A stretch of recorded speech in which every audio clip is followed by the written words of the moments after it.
เนาะคือได้ยินว่าเจ้าอยากให้ทางอ้ายเจ้าออกมานำใช่บ่ว่ายินทางว่าบุญปรึกษาถามทางอ้ายว่าเอ้าอะไรเนาะวะเดือนเฮ็ดบ่ขึ้นบ่ขึ้นว่าใช่ขึ้นอยู่น่ะมันหนาวเห็นบ่โอ้ยเนาะใช่ ล ล ม ม เจ้ามันนี่ตั้ง50 ล้านยานเลยคอยโอ้คันได้50 ล้านแต่งเมียเลยปีนี้ว้า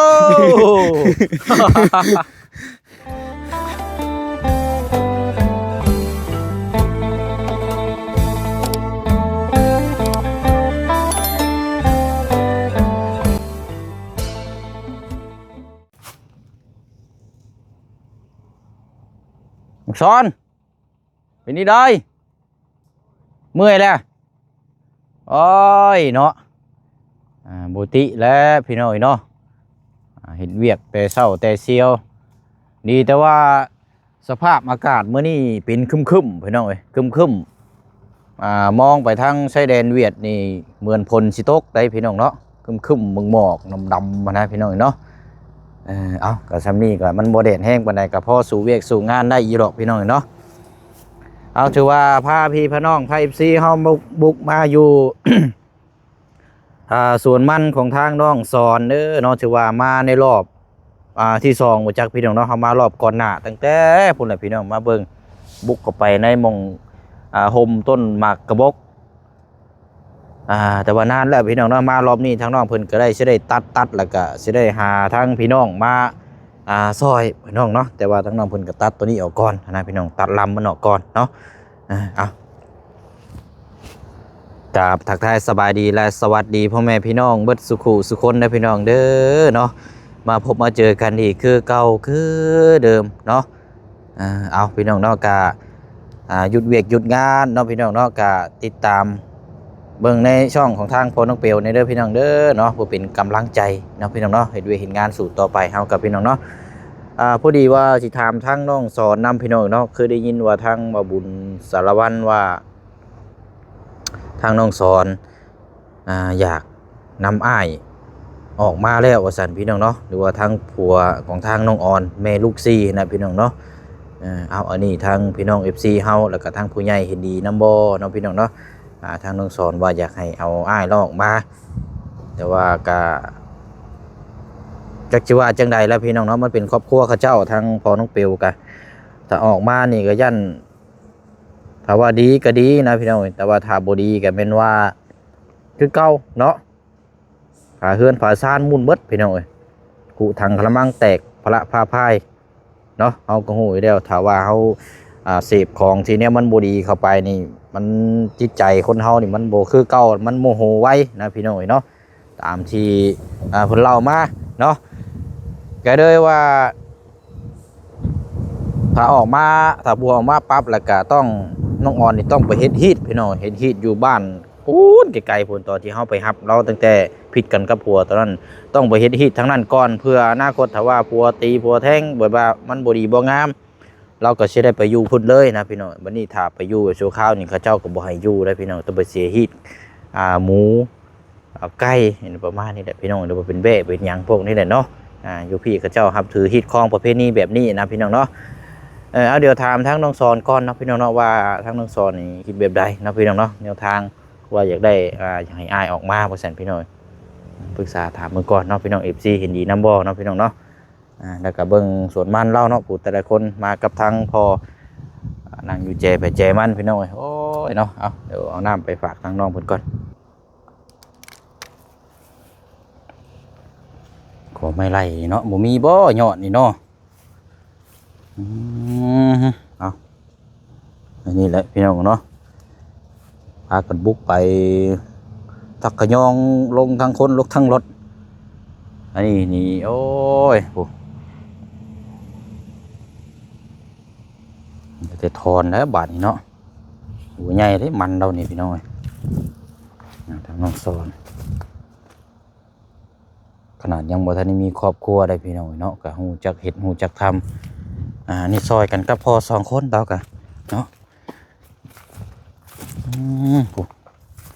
แม่นบดเลยมุมผมต้องไล่ตัดก่อน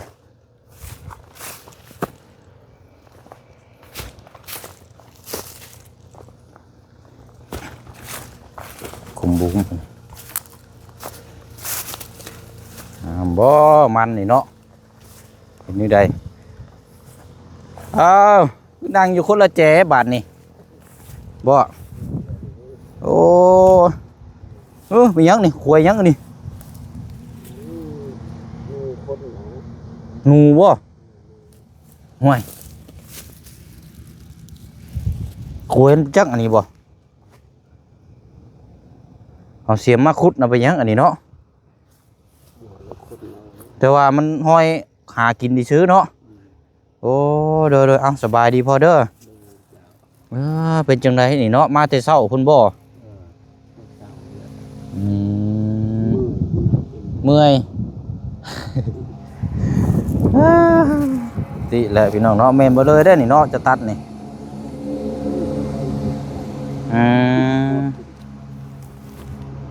พูดเลยเนาะเขามุดคนแล้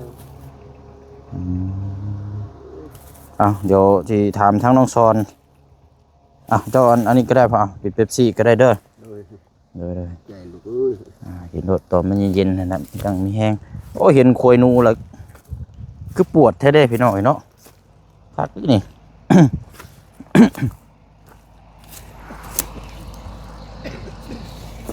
บีไปเลยเนาะงามแล้วมันเจ้านี่ซอนเลยโอ้งามทางนี้งามแต่บ่งามเนาะถือจักนี่มาตัดน้ำบ่อนี่นะตัดมีเดี๋ยวเขาบริสีดเลยเดี๋ยวชุมโมเขาสีดเขาเลยแบบมันเขามันงามเลยงามมันบ่ได้ลายเขาบ่ได้สีดเลยFCแล้วคือหลายคนเขามาบอกว่าต้องสีดเด้อเอาเบิกนี่ไม้ก่อนมีแต่เขาตัดซื่อน้ำมากินก่อนนะขอบใจหลายสีดมันก็บ่ได้เป็นหยังฉีดยังก่อฉีดยาใช่บ่ยานี่เด้ยาแต่เขาบ่ได้ฉีดเลยปีนี้ฉีดหลายคนก็บอกว่าบ่ให้ฉีดคันฉีดมันบ่ขึ้นบ่โดยเราบอกว่าบ่ให้ฉีดเลยบ่ได้ฉีดคันปีกายนี่เขาฉีดได้เห็นบ่ช่วงนั้นน่ะแป้นหมดบ่ได้ฉีดเลยมีแต่ตัดแต่จับตลอดตัดเอาดีกว่าเนาะตัดเอาตลอดเลยยังลายตูบอยู่บ่นี่เจ้าสิตัดตัวนี้ออกนี่ลำบ่นี่ยังลายบ่นี่แหละแม่นเบิดเลยบ่แถวนี้เนาะได้50 ล้านเนาะหูคันได้50 ล้านนี่คอยอยากอยู่เลยเหือนมันว้าวสิได้บ่50 ล้านมันนี่ขอยยอมแหละเท่าไรซะขนาดปีกายนี่มันเป็นหมดยังได้แต่10 ล้านกีบปีกายนี่ได้มันบ่ได้เรียนนั่นโลละพันได้10ต้นก็พอแห้งแล้วแสดงว่ามันปีนี้กับปีที่แล้วนี่ปีนี้บ่งามกว่าสู่ปีที่แล้วมั้งบ่บ่งามมันได้50 ล้านนี่โอ้วัฒนาจังละนี่จักได้หรือบ่นี่ให้มันได้จัก15 ล้านพอนะปีนี้ปีกายนี่เฮ็ดคาดหมายว่าประมาณ15 ล้านเนาะ15 ล้านนี่คุ้มอยู่น้องสอนบ่คุ้มอยู่ว่า15 ล้านจักสิได้หรือบ่ซำนั้นว่าจักสิได้บ่ได้เนาะโอ้บัดนี้ตัดออกเบิดแล้วเอาแห้งหมู่มาซอยบ่บัดนี่โดยเดี๋ยวคือเจ้าไปซอยเขาเจ้าหั่นบ่โดยมื้อใดสิมานี่ล่ะจักแหละมื้อใดที่แล้วมันนี่มื้อสิเอาคนมาแบบขุดหลายนะโดยสิหึงบ่ยังหึงและยังตัดบ่ได้แล้วนี่ง่ายๆเจ้าต้องตัดตัวนี้ออกให้เบิดก่อนโดยเดี๋ยวจังเอาคนมาอันนี้บัดนี้เนาะโดยปัจจุบันซอยประมาณนี้จ้ะพี่น้องเนาะแต่ว่ามันเราก็กว้างได้อันปลูกนี่บ่ได้แม่นดินของชุมเจ้าแม่นบ่บ่แม่นแค่ว่าเจ้ามาอันปลูกน้ำเพิ่นซื่อๆโดยดินของคนอื่นเนาะโดยเฮาบ่มีดินแต่เราให้เฮ็ดแต่เราบ่ให้ขายเฮ็ดจนวันตายก็ได้แต่บ่ให้แต่ขายซื่อๆเฮ็ดอยู่เฮ็ดกินปลูกลุยโลดเนาะลุยโลดเฮ็ดเฮือนเฮ็ดโลด แต่บ่ให้คายอย่างเดียวดิน เออคนในบ้านนี่บ่ พุ่นเด้นาเขาเด้ อ๋ออันเขาเจ้าปลูกไม้หั่นบ่ โดย ป้อนกว้างแท้เนาะดินน้ำมันบ่เลยบ่แถวนี้ โดยดินเราหมดเลย เนาะแต่ว่ายังเพิ่นก็ยังแบ่งให้เฮาเฮ็ดสร้างทำอาชีพเนาะ โดย ดี นี่เบิ่งยังเขาให้ใช้เหล็กมาจับหน่อยเดียวนั่นได้เขาซื้อนั่น อืม สั่งให้ใช้เหล็กมาจับยันแบบมันดินลายมันบ่อยากสุดยอดขนาดยังขี้ฝุ่นมันยังมาเตือนเวียดตัวเฮ็ดดีๆแน่ตัวเฮ็ดงานเฮาเสียหมดบ่มันเฮาหมดขี้ดินเนาะแบบถึกใบนี่มันหายเด้ เวียดบ่ นี่แหละเทือนเขาเนี่ย อ๋อ เขาบอกเลยเขายานเสียของเขามันลาย แม่นนั่นแหละเนาะก็บ่ติเนาะ อืม อืม เฮ็ดรถแล้วว่าบ่ให้ขาย ตัดได้จังมื้อแล้วนี่นะเริ่มได้จังมื้อแล้ว 2 มือ 3 มือแล้ว 2-3 มื้อแล้ว แต่มันยาก เฮ็ดกับพ่อสองคนนี่บ่ บางเทื่อก็บ่ได้ตัดเทื่อก็ไปเอาแหงหมูเด้ อื ถึงมือก็ไปตัดอยู่นี่ถึงมือก็บ่ได้ไปตัด จังมื้อนี้มาแต่เช้าเลยมื้อนี้เนาะ โดย อันนั้นเจ้าตัดไว้แต่กองไว้บ่น่ะ โดย วันนี้สิเอาไปใช้ตอนนั้นน่ะ เอาไปออกอยู่นอกหั่น เอาไปถิ่มบ่ โดยไปเอาเมียนไว้แล้วก็เอามาปลูกอีก อืมโอเคเนาะเดี๋ยวจังเบิ่งจังน้อยซะเนาะวันนี้การตัดอ้อยอันนี้พี่น้อยน้องเพิ่นซะเมื่อยอยู่พอดีเด้อซะเดี๋ยวบ่เสียงถามนํเพิ่มเติมนํก็ได้เนาะคือได้ยินว่าเจ้าอยากให้ทางอ้ายเจ้าออกมานำใช่บ่ว่ายินทางว่าบุญปรึกษาถามทางอ้ายว่าเอ้าจังไดเนาะว่า เดือน5นี่แล้ว เดือน5สิมานี่บ่ จักสิมาหรือบ่ยังบ่ฮู้มัน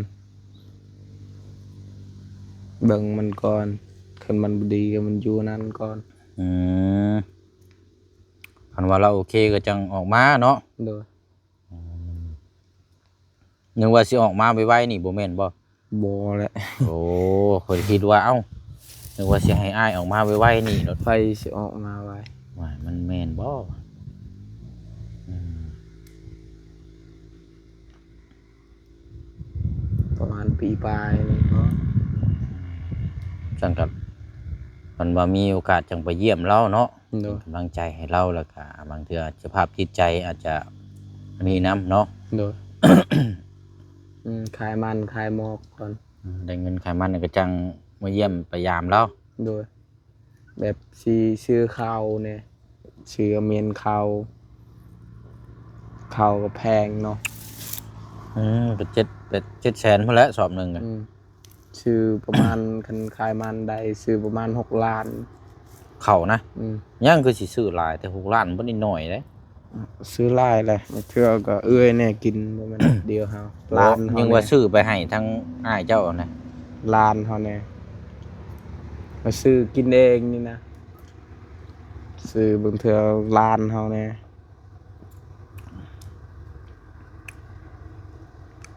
เอาสรุปแล้วนี่ก็คือบ่ได้แม่นอยากออกมาไวๆนี่เนาะ โดยให้เสียออก อ๋อ ว่ายันทั้งพี่น้องทั้งผู้ใหญ่เพิ่นก็ยันว่ายังบ่อยากยังบ่ทันได้พร้อมปานใดนะยังบ่ทันได้อันนี้ โดย คันว่าออกมาก็เฮาเว้าแนวบ่ดีจังเทื่อเราตีเฮือนตีซ่านบุ่มบ่ำคือแต่เก่านะเนาะคือเจ้าเห็นนั่นแหละ โดย แต่เป็นหันเป็นนี่มาบัดคือทางน้องออนนี่ก็คันสิหอบเมื่อพุ่นนี่ทั้งพุ่นก็บ่ได้เฮ็ดฮีตซ้ำบัดนี้ โดย มันต้องเห็นฮีตพุ่นได้เนาะ โดย มันก็พิษเท่านี้แค่แน่ดูก็อยู่พุ่นเลยบัดอันนี้ โดย เมื่ออยู่พุ่นเลยบ่ได้เด้ต้องเห็นฮีตก่อนเด้ โดย ต้องหาเงินเห็นฮีตก่อนเด้ตัวนี้เห็นฮีตก็จะว่าแพงอยู่บ่จักเนาะ แพงและอยู่ ขางัวขาหยังพุ่นบ่จักบ่ ยัวตั้งหาก เป็นหมูเนาะ อืม หมูเป็นไก่ หมูก็ได้ เอาจะจังว่าจังคุยนํกันเนาะอ้ายก็หากันมาฮอดเมื่อวานนี่ โดย พุ่นละประมาณใกล้สิสิ้นเดือนพุ่นละจังสิเดินทางเมื่ออีก โดย มาเวียกงานทางอาเจืองนั่นแหละ โดย ส ใช้ยุกเบิดแม่ล่ะเดี๋ยวเบิ่งทางน้องเพิ่นตัดอันนี้ก่อนพี่น้องตัดลำตัดอันนี้จังหน่อยคือเห็นควยหนูวะ โดย ไปขุดนี้ได้บ่ล่ะ จักสิได้หรือบ่ ฮะมันขุดหาอยู่กินซื่อๆบ่ โดย หรือว่าควยใหญ่ด้วยนะห่วยว่าเรื่องหนูนี่คักอยู่ได้นี่ลำใหญ่ด้วยนี่หัวนี่บ่เว้าได้นี่ บ่นี่มันเกิดเองมันเฮาบ่ได้ปลูกมัน อืม พุ่นลำตัวเขาปลูกบอนคา อ ตัว ยู่โซนแถวนี้เนาะเอาเดี๋ยวเบิ่งน้องเพิ่นเฮ็ดเวียกก่อนจักหน่อยเอายังหลายช่ำเนาะพุ โดยพอแห้งเพื่อสิแล้วเนาะ เพราะมันก็บ่ค่อยหกปานใดเฮาตัดกองไว้แล้วก็จังโจมออกเนาะ โดยจักสิได้หรือบ่เงินปีนี้มันแบบนี้มันบ่งาม ดินมันอยากแข็งเนาะ โดย หมอกจะปลูกนี่ โดย คันว่าดินแบบนั้นเนี่ยก็สงสีได้อยู่ มันบ่งามนะดินมันอายุแล้วมัน3 ปีนี่แล้วปลูกมัน3 ปีแล้ว ไถไหม โดยมันขี้ลาย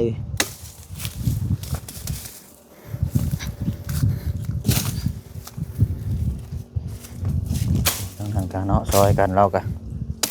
โอ้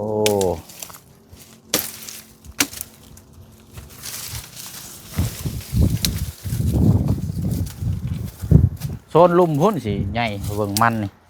โดย แถวนี่มันดินมันแข็งนะช่วงสิบ่ปานใดหรอกแทน โดยอยู่ลมแห้งก็ได้ฝนตกลายโพดปีนี้เลยบ่งามมัน ฝนมันดีได้ปีนี้ ฝนตกลายโพดฝนตกธรรมดางามมันส่วนคอยฝนตกลายก็บ่งามเลยมันเน่ามัน มันเน่าแล้วบ่เนาะ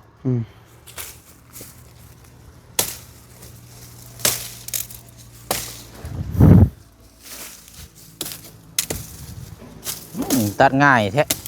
โดย มันกรอบนะไอ้เนาะ โดย โอ้ยหอนบดใส่หอนแห้งมือเป๊ะใช้สื่อกระหักเลยน้ำมันกะ โดย หอนนี่รอ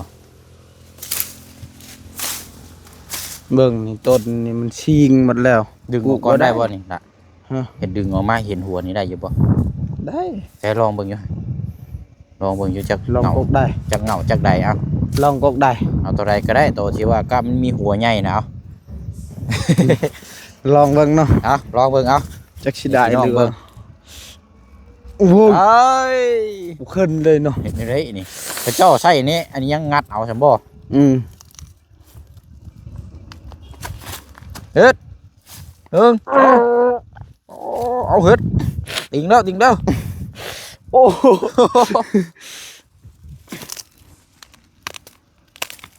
เฮ็ด บ่ขึ้นบ่ขึ้นว่ะ ใช่ขึ้นอยู่น่ะ มันหนาวเห็นบ่ โอ้ยเนาะใช่ ฝน ตัวดู ตก มัน ลาย บ่ โพด น่ะ ปีนี้ฮะ ดึงมาเบิ่งอยู่ฮะ ฝนตกลายโพดปีนี้ บ่งามเนาะโหน้อย เห็นบ่หนาวมันล่ะลุบแหละแบบ โอ้ย สิ เนาะ กำไรยัง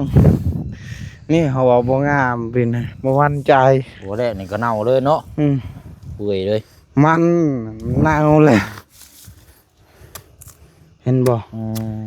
นี่แหละบ่มั่นใจ ดึงมาเงาแรกมันก็เน่าเลยเนาะ อืม กับหัวมันก็น้อยเนาะ นี่แหละบ่มั่นใจมันเอาแบบนี้ไผสิชื่อมันแบบนี้ มันเห็นก็มันบอกรถ เนาะ เจ้ามาเธอเดียวนี่บ่เอาแล้วมันว่า มันบ่งามเนาะ มันรอมันเอามัน เอาตัดแล้วเบิดนี่แล้วก็จังหาพี่น้องมาเนาะบัดนี้ โดย ขุดซอยกันพี่น้อง โดย แล้วก็จังเอารถมาแห้งเนาะแล้วก็ โดย รุ่นน้ำกันว่ามันทางน้องเพิ่นนี่สิได้เท่าไหร่ได้จักล้านเนาะ โดย โอ้ได้อยู่ดอก50ล้าน โอ้คันได้นี่ คันได้50 ล้านนี่บ่ได้หลายนะให้มันได้แต่15 ล้านนี่ก็พอแห้งแล้วคือมันนี่ จะว่า50 ล้านโอ้มันง่าย มันรุ่นรับชวนนั่นเด้บ่ โอ้ โอ้ย คอย เนาะ บ่ได้คิดเลยนะให้มันได้10 ล้านนี่ ประมาณเจ้าคิดว่า 15 10 ล้านบ่หรือ15 ล้าน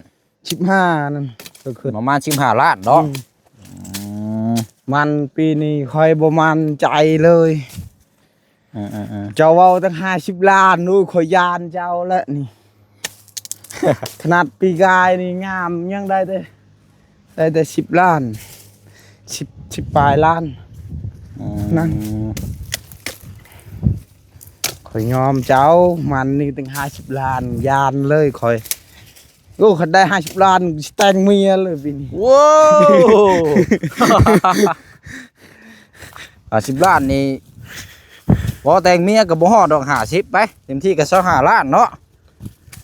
ฮะ นี่ก็ดอกบ่ค่อยแพงปานใดหรอก25 ล้านอีก25 ล้านเอาไว้สร้างครอบครัวต่อเนาะ 25 ล้าน ใครอยู่มั่งเนาะ ว้าว25 ล้านได้ บ่ บ่ได้แล้วช่วงนี้มันเงินมันขึ้น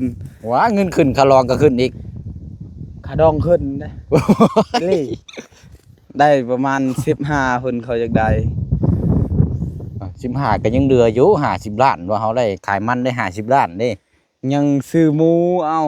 ซื้อหมู แบบคนมาหลายอีกบ้านเฮาต้องซื้องัวเขามาเด้ ซื้องัวเนาะ แบบ ต้น ไอ้น้องอยู่ไสก็มาหมดแบบว่าตอนรับแขกนะ โอ้ตัวนี้ใช้จ่ายซื้ออยู่ซื้อกินเนาะ นี่แพงเด้อเขาว่า มันสิมานักตัวอยู่ซื้ออยู่ซื้อกินพี่เนาะ โดย ตัวค่าดองนี่สิบ่ปานใดหรอกเนาะ โดย ก็ลองตีไปเลยประมาณ20 ล้านซะ โดย โอ้เอาเนาะรุ่นน้ำกันสาคันเพื่อไล่50 ล้านนี่ดอกนี่เจ้าสิเอาเมียแท้บ่นี่ เอาเลยแหละ เอาเลยบ่ บ่มีเงิน ขายมันได้50 ล้านนี่เอาเลยเนาะ โดย ผมได้เงินนี่เนาะ โดย ได้เงินขายมันนี่แต่งเอาเมียเลย โดยยันบ่ได้หั่นขละใดก็มันบ่พอดอกแต่งเมียเดี๋ยวนี้หมูค่อยพุ่น75 ล้านจึงครบ 75 ล้านโอ้50 ล้าน สิมีเงินมาแต่ใช้ เนาะ ทำนั้นคันใดนั่นทั้ง FC มาซอยแน่สิได้อยู่ดอกก็คิดนั่นสิได้ยังนี่ เอาสารุ่นน้ำกันเนาะ โดย อันเจ้าสิเฮ็ดเวียกอยู่นี่เลยว่าล่ะมื้อนี้น่ะบ่ได้เข้ามื้อบ้านบ่ บ่ อยู่นี่บ่ ช่วงแรงๆเมื่อ แรงๆเนาะ โดย เอาซะบางเทื่อเดี๋ยว ขาก้นมันตอนแรก เดี๋ยวบางเทื่ออ้ายสิเข้ามาหาอีกเทื่อนึงแล้วซะเด้อ โดย เดี๋ยวออกไปวนเอาไปหากินข้าวก่อน โดย กินแล้วบ่ข้าวเช้า กินแล้วครับ เรียบร้อยแล้วเนาะ โดยสบายดีเด้อ เดี๋ยวเอาซะเดี๋ยวมาเยี่ยมยามใหม่เนาะเอาไป โดย กินข้าวก่อนเอารุ่นน้ำกันเนาะ โดย ว่าจังคุยน้ำกัน โดย เรื่องขุดมันกำลังเริ่มตัดตัวนี้พี่น้องเฮ็ดไปตามขั้นตอนขุดหมดแล้วก็แม่นปลูกบัดนี่ว่ากันอันนี้เนาะอันนี้รุ่นน้ำกันเลยพี่น้อง50 ล้านนี่โหหักแล้วนี่เนาะtáมีแต่ว่าทั้งพ่อน้องเปียวกับสีคอเดินทางอันนี้ก่อนพี่น้องหากินข้าวก่อนเนาะกินข้าวกินน้ำก่อนจังว่าจังคุยน้ำกันเนาะพี่น้องเนาะสรุปแล้วก็เรื่องทางลูกศรว่าอยากให้ทางออกมาแล้วก็โมเมนต์ไว้นี่หรอกพี่น้องแต่ว่าเขาข้าวไว้ก่อนวันเดือน4เดือน5แต่ว่ายังบ่แน่นอนหรอกคือฟังเบิ่งเหตุการณ์เท่านั้นเนาะเรื่องเราเสียงคิดว่าไว้นี่นะพี่น้องเนาะไปเนาะเดี๋ยวจังเข้ามาเยี่ยมมายามทางน้องเพิ่นต่ออีกเนาะพี่น้องเนาะเดี๋ยวคลิปนี้ลาพี่น้องไปก่อนบ๊ายบายเด้อพี่น้องเด้อเนาะโอ้หมุนไปทางไหนเด้ป่านนี้พี่น้องมันเราก่อนเนาะทั้งรวมพี่ก็สิงามอยู่ดอกเนาะไปบ๊ายบายพี่น้องเนาะ